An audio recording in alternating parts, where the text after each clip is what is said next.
It was Tuesday evening when residents in Victoria Village raised the alarm that a fire was raging through this two-bedroom wall structure.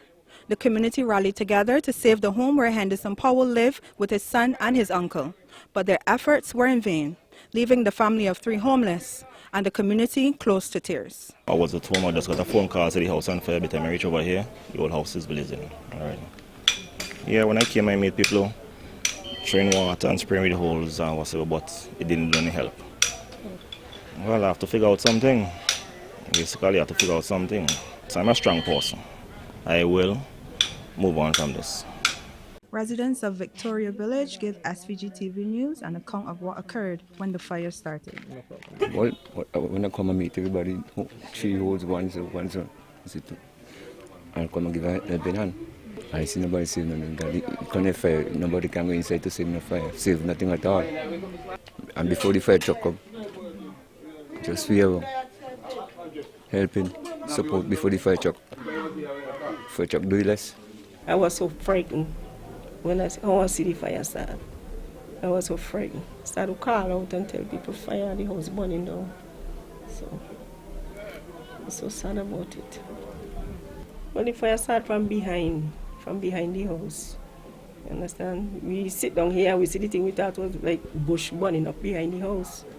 But then after me see my son get up and say fire. When look the fire boom from the behind at the house, then explode. Plenty of them. The villagers come out, plenty of them come out to help. It's so sad. Meanwhile, Member of Parliament for South Windward, Frederick Stevenson, told SVG-TV News that various government departments are mobilizing to assist the fire victims. He made a public appeal for residents to take necessary fire prevention measures. In these times, we have to try and help as best we can. I believe three of them lived in the house, and they've lost everything.